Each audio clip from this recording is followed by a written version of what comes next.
Hello, and welcome to Writing Tips with Rachel. Today I have some tips for you about using personal experience in your writing. Some writers stay far away from personal experience when crafting their stories. Me? I like to toe the line. Most of my stories contain very specific pieces of my life. My first traditionally published book, The Colors of the Rain, included grandparents and an uncle and a real-life family tragedy. My second book, The Woods, was not my personal experience, but I drew upon real-life historical events, the Texas City disaster. The First Magnificent Summer includes my experience starting my first period 1,000 miles away from home while visiting my dad and stepmom after my parents divorced. The book that published in summer 2023, Something Maybe Magnificent, is a very close retelling of my stepdad's and my story. And my latest book, The Unforgettable Lita Lightning Laurel, has so many pieces of my life, I don't even know where to start. In Donald Maass's book, The Emotional Craft of Fiction, which is one of the best craft books I've read, by the way, he says, quote, "Writers have amazing personal stories. Sometimes they're downright astonishing. What's puzzling to me is that people with such rich experience to draw upon too often write stories far less dramatic than their own. Why is this? I think sometimes we're afraid to write our stories. We're afraid to use the situations that caused us such pain and angst and all those big emotions. But we felt those big emotions. And when we write about those big emotions, our readers will also feel them. That's something worth considering. What I've discovered as a writer of semi-autobiographical fiction is that often sorting through those situations in my past, the ones that hurt me, or the ones that threw me sideways, or the big disappointments and setbacks, help me actually process through them in a healthy way. Write them into a better story, maybe.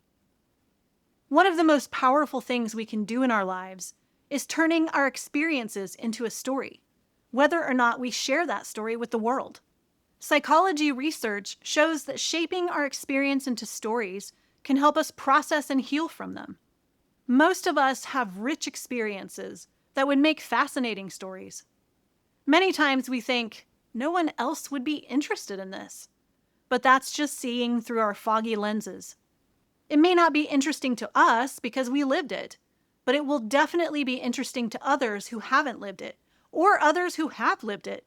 They're grateful to know they're not alone.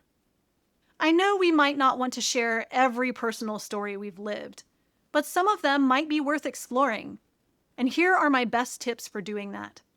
Number 1, make a list of all the significant events you can remember in your life so far. I'm thinking high school trips where you fell in love.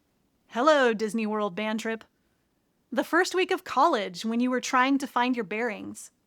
First love, first kiss, a marriage or engagement.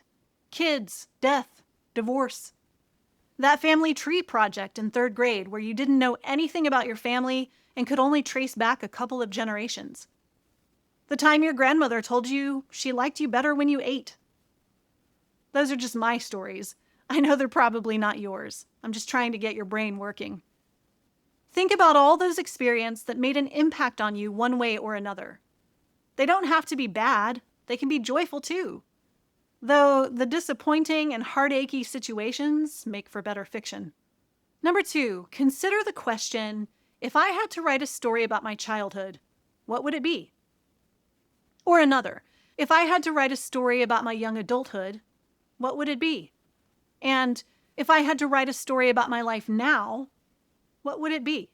Sometimes just asking ourselves the question can unlock inspiration for stories or writing pieces. Here's an example. I had a string of months right after my oldest turned 13 when we couldn't seem to have a conversation without an argument. He took everything I said the wrong way. I wrote a poem called I Am the Villain in His Story, because that's very much how I felt. That led me to begin work on an adult novel about a mother exploring her relationships with her children and the many ways she lets herself down.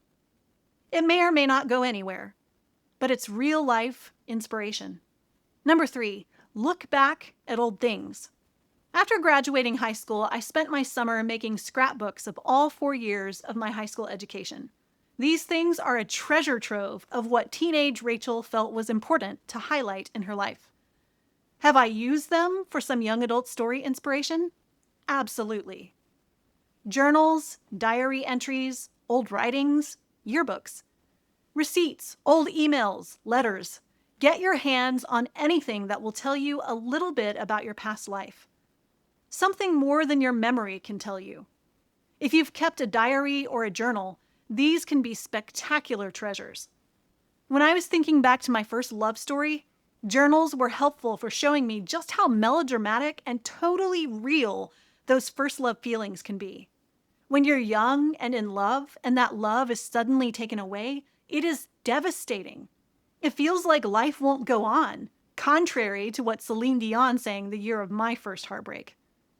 Like you will never feel that way about someone again. You never know what kind of inspiration you'll find when you look back.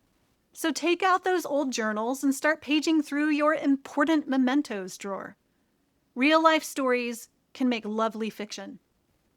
When we write from real life, we don't have to imagine emotions because we live them. We remember them, or we're still living them. And that makes a difference to readers, because we remember the way books make us feel. That's it for today's Writing Tips with Rachel. I hope this video has been helpful to you. I'd love to know any suggestions you have for remembering the past or using your personal stories in your writing. Be sure to subscribe to my channel for videos about books and life and more videos like this. And sign up for my newsletter at racheltolson.com for inspiration, book recommendations, news, and writing prompts. Stay strong, and see you next time.